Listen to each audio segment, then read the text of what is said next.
Hello and welcome wherever you're listening to and watching 2020 Coaching Convos. Passionately curious as usual with me, Julie Crabb. It's 2025 and I'm still doing what I love. So I'm connecting with fellow coaches and hosting conversations in this series, which is series 3. And of course, continuing the pursuit of learning. So in this series, and I just need to say that there are only a couple more episodes in this series to go, or a couple more series remaining. We're hearing about the passions and the interests of coaches, what fires them up, what gets them learning, what they're exploring. And it's such a good opportunity for us to figure out what we want to learn from these passions that we might be able to apply to our own coaching practice as well. So this week, my guest is someone who I met through Sarah Urquhart. We were on the same NLP training program with Sarah some time ago now, and we continue to meet on our NLP WhatsApp group meetings. And she recently gave up some time to show me a wonderful neurological process called the flash technique. Possibly more about that later. She's a qualified coach and NLP practitioner, and she's got a really long history of qualifying and working in caring professions. I'm sure she'll tell us about that. And she's got her own coaching business, which can be found on nikkifleurcoaching.com. So welcome, Nicki Dennis. Oh, welcome, Julie, to you as well. Thank you for that. Such a great intro. Lovely to meet you again. And to you, how are you doing today? I'm doing really well, and happy 2025 to you. I know. We were just talking, weren't we, before we came online about January and how it can be so different for different Yes. people, and how I've had a rough old one really with them feeling unwell, but coming out of it. And you were saying, "Oh, I can hear it a bit in your throat." So Yeah, apologies to listeners if I'm sounding a bit gruff still. But it yes, seems to be what everyone seems to have had at the moment, isn't it? The lurgy, the dread. And I just said to you, I've just managed to escape it. So I'm feeling very blessed at the moment for that. yes, hang on to that health. Yeah. So it is really good to see you again. Before we start talking about your passion, Nicki, could we just start at the coaching beginning? Could you just describe a bit about how you got into coaching? The beginning of my coaching journey. Yes, it was a while ago now, wasn't it? 2, 3 years ago now. I had finished a job that I'd been working in for 10 years, and was really sort of taking time out, really felt a bit burnt out at the time, and was thinking, what did I want to do next? Given my previous history of working professionally as a midwife, health visitor, I thought I want to go back to my grassroots, so to speak, and do something that I got pleasure from, but also that I could help people with as well. And I considered doing a counselling qualification. And it was actually a friend that said to me, "Oh no, why don't you look into coaching?" And when I started doing a deep delve into coaching, it really, really resonated with me because it's so positive and forward thinking and looking to the future and looking at all the positives. And I thought, this is fantastic. I think counselling I'd find a bit too depressing, to be quite honest, going over past traumas and history. I thought I wanted something that was a bit more upbeat and, a goal that people were focused on, that, I could help them get there faster. So after having conversations with the Coaching Academy, I decided to take the plunge and start my qualification, and I've never looked back, actually. I absolutely love it. Brilliant. And and so tell us a little bit about your nikkifleurcoaching.com. What Well, happens there? Nicki Fleur Coaching is my coaching business I've started up. So please have a look at the website and see what my offerings are there. And basically, it's a life coaching business. There's some menopause coaching on there available for people. I initially started to very much orientate it that way because of my previous history, but interestingly, the way it has developed, most of my coaching clients have been around either starting up their own business themselves and looking for helping coaching that, how to drive that business forward. And I think that goes back to my previous role when I was working in a very corporate industry, and just helping people with anything they're stuck with, whether it's career decision making, with their business, or whether it's just general life coaching, whether it's with relationships, whatever pops up really. So it's quite diverse, I would say. Yes, it's interesting. I've just, as you were talking, I was thinking about a challenge I'm on at the moment. It's called the 30-day Accelerator, and it's with a guy called John Stresser. And he Mm-hmm. talks a lot about niches for coaches. And he says, you don't find your niche finds you. And Yes. it's sounding a bit Yes. like past experience and the Yes. clients that are coming to you have Yes. kind of created your niche for you, or your Yes. niches. Yes. Absolutely. I think you're absolutely right. I think your niches do find you. Yeah, Yeah, I couldn't agree more there. yeah. Brilliant. Okay, thanks for that. So we've got about 15 minutes to satisfy people's curiosity about your passion today, then, Nikki. Mm-hmm. Can you introduce the passion and that you want to share with listeners, and also that we can have a chat about? I have many passions in my life, many things that I'm interested in. As far as the coaching side goes of my life and my passion, and it's all about creating joy in people's lives again, making them smile, giving them confidence as well to go forward. We have such busy, busy lives now. Our minds are very, very busy, and sometimes we just need space to be able to focus on where we actually are and where we want to be going. I think a lot of people struggle with that now. Is just feeling that they're juggling too many balls and not having the time or the space to find out where their real passion is, where their destiny is. And they sort of get on that treadmill with work and feel that that's the only thing they're good at. And when they start looking and exploring with me through coaching their different skills and their abilities, it's like a light bulb moment. So that really gives me great joy when I see that, when they discover that for themselves and look at things from a different point of view as well sometimes. Just questioning them can give them a different way of thinking and inspire them. Mm. So tell me, how did you discover that joy was an important value for you? Um, how did I discover that joy? That's a really good question, Julie. I think I've always been a fairly upbeat, happy person. I've had lots of different challenges throughout my life. Um, People describe me as, it's funny actually, this came up in a supervision recently. A word that people describe me as is strong, and yet you don't feel strong yourself. It's really Mhm. weird how, it's how different people see you. But how did I discover joy? I think joy is something that is so important because life is very short, and it's important to take joy, whether, it's not just the big events in life and the big moments in life. It's taking joy in all the small things, like simple things like walking my dog, just looking up at the sky and seeing the sunshine, just making the most of every day, really. Mm. So, yeah, it's doing small things that I enjoy. My yoga practice is really important to me. I love doing that.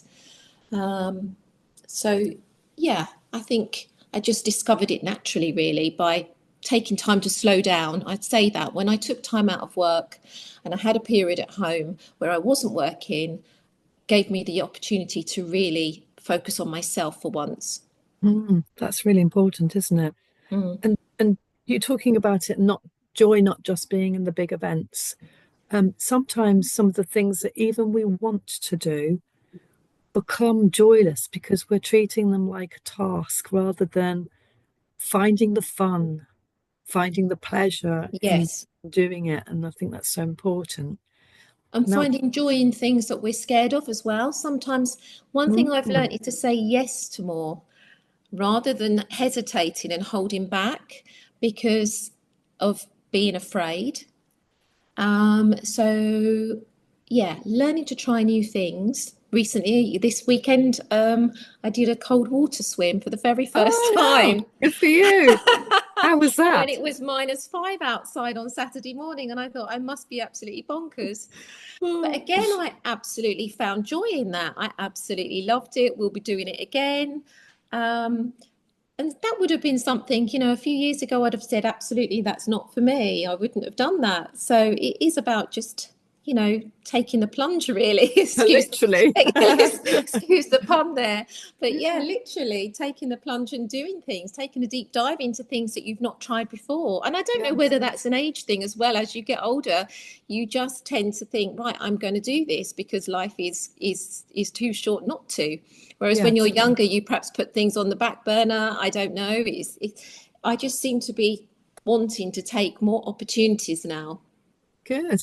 I mean, it's quite refreshing to me to hear somebody saying, I'm going to say yes to more things because I more often hear people saying, it's time I said no.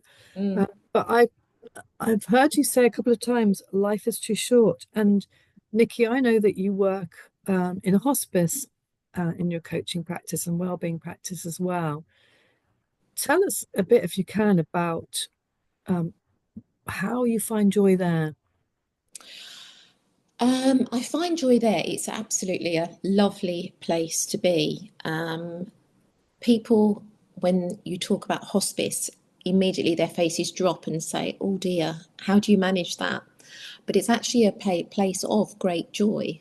Um, so I work as a wellbeing coordinator there. So I work not only with patients, family members, but also the staff as well, because you can imagine the workload is very heavy on the staff. Mm. It can be very, very sad.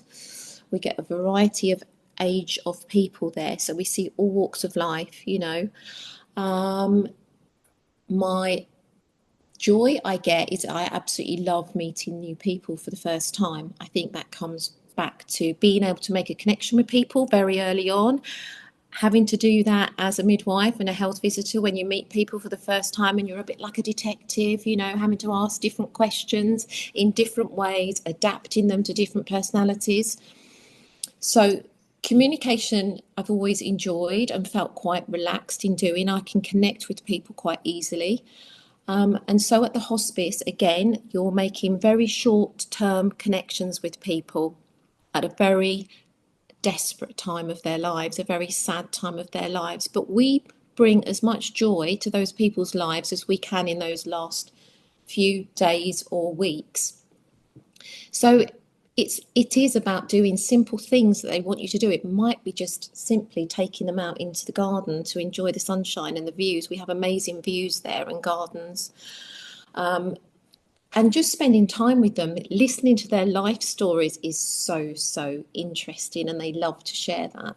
Mm. So it's small things that you can do that people are really, really grateful for. It might just be getting them a particular food that they really want to enjoy. It may be finding them some music that they want, or just interacting with them with a craft activity. It can be really, really small things, but in that time, it's very significant to them, and you really feel like you're making a difference. Mm. We get such lovely letters afterwards and thanks from the family that stay in contact with us, and that just gives me joy that actually we've done the best we can, at that time. Yes. That's a wonderful perspective on working in a hospice. Thank you for that, Nikki. And what I was hearing when you were talking was again about, and I hear this a lot from coaches actually, how past experience has allowed you to draw skills from what you've done in the past, the connections that you've made, being having to be a detective and kind of ask really, I was going to say smart questions, but questions that enable the person to open up a bit. Um, yeah, and short-term connections at times when people are vulnerable too, to enable them to open up a bit. Yeah. Mm, mm, So so going back to your coaching practice then, you talked about how you really love the joy that you experience when the client has an outcome, experiences an achievement or success or an insight. Um, how do you enable a client to get to that place of joy themselves? That's through the questionings, isn't it? The questions that we ask, digging deep, asking questions that create that shift really for them, isn't it? Those light bulb moments for them. Mm, And again, it's through listening, isn't it? Listening to the language that they use. Sometimes having to push them a bit harder, making them mhm. feel a little bit uncomfortable at times, taking them out of that comfort zone, obviously with consent. Yes. um, and in a kind way as well, in a really kind, safe space. Um, so yeah, it's just through picking up on what they're saying, and sometimes it's even the silences, isn't it, that are the golden moments when you allow for that long silence for them to really think deeply and work out for themselves. Because we know as a coach, it's not about us giving them answers; it's for them to discover them themselves. So Yes. just through, I think, creating a safe space, that connection that they feel, asking the right questions, picking out what you need to pick up on to enable them to act on their goal. Mm, fantastic. I love listening to you talk because you talk a lot about the good qualities of good coaching practice. It's lovely to hear.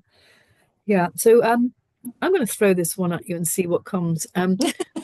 Because you talked about questions, what's your favorite coaching question to ask a client? Oh, my favorite coaching question would be, let me think what my favorite coaching. Um, I think one of my favorite coaching questions would be, if you could have everything that you ever wanted, what would it be? Hmm. Well, that's a deep one. Hope you're not asking that one of me today. I'm If not you sure if I you can if answer you that could one. have every wish, if you could have every wish, what would it be? It just enables them to include and explore absolutely everything, their dream, to create their dream for them. Yes. That's definitely a question where the coach needs to know that silence is necessary for processing, isn't it? Definitely, Yeah. definitely. And personally, Nikki, I mean, you come across as I can hear joy in your voice. What do you do in those moments when you can't find joy? How do you how do you manage that? Um, when I can't find joy, I obviously I have like I said, my yoga practice, and my friends are a great source of strength to me. I have some really good friends that I can lean on and that will listen without any judgment. I have a good family network support. I've got three daughters that are very supportive of me. And sometimes, I mean, I'm a Cancerian. I sort of believe in a bit of the astrology, quite a bit, and I do tend to retreat to my shell a bit, Hmm. need space for myself, Hmm. because obviously in my job, both with coaching and at the hospice, I am with people every day, face to face contact, talking lots. So sometimes I feel I just need some space for myself. Yes. So Yes. sometimes I retreat a bit, and I'll do that through reading some nice books, listening to music. I'm very passionate about music. And just spending time, like I say, with myself, walking the dog, being out in nature. That's the sort of thing I will do if I am feeling a bit overwhelmed and need some space. Mm, fantastic. Thank you. So we're coming close to the end of the podcast now, and I want to, with permission, Nikki, to ask a few quick fire questions, hopefully that are not too challenging. The first one is, what do you have particular success with in relation to your passion of joy? Particular success with, I think I think having a positive mindset, definitely. Always being positive, and being able to inject that into others when I'm coaching, that really gives me joy. Seeing the difference in people when they leave after a coaching session, really does bring me joy because they always say, oh gosh, I've really enjoyed that. I always come out feeling really fired up and really positive. So that's one thing I would say gives me real joy. Brilliant. What one thing would you want coaches to take away about your passion of joy? One thing I'd like coaches to take away, um, I think, is just to create joy every day as much as you can, just to keep that in your mindset, really. You Mm, know, we all know being self-employed, running your own business is not always easy. You can have different things that you're concerned about. Is that the irregularity of income, that sort of thing can be a concern. And I think for coaches to just keep going and to keep positive and to remember why you went into coaching in the first place, mm, bring that joy. We're all very similar personalities, but very different in many ways, if that makes sense. But we're attracted to the same things. We all like the same sort of things. So I think just keeping your focus really of how important joy is. It's meant to be fun. Work is meant to be fun at the end of the day. You know, we spend a lot of hours working. So making sure you enjoy what you do is important. yes, I love that reminder of the purpose as well. Why did you start doing it? Mm, mm. Brilliant. And then lastly, then, Nikki, how can people reach you? We've mentioned nikkifleurcoaching.com. Are there any other ways or any particular projects that you want to flag before we come to a Um, close? Obviously, my website, nikkifleurcoaching.com, is a great way of reaching out to me. And also on Instagram, I'm just Nicki Fleur. And Nicki Fleur, because Fleur's my dog. Ah, okay. I wonder what She had to be involved in it. So they can reach me on Instagram there as well. So they're my two main sources at the moment of how to make contact with me. And I would welcome anyone that would like to reach out for just a general chat, discovery call, see how we get on, and see if I could help you. I'd absolutely love that. Wonderful. Thank you. So my enormous thanks to you then, Nikki. That's Nicki Dennis of nikkifleurcoaching.com. And I love the way that website and the business name trips across my tongue. It's great. So thank you for being a guest with great passion on 2020coachingconvos.com. And to 2020 podcast followers, if you enjoyed this episode, please do go ahead, like, subscribe to it, and tell me what you want to hear more about in 2020 Coaching Convos with me, Julie Crabb. Till next time. Thank you, Julie.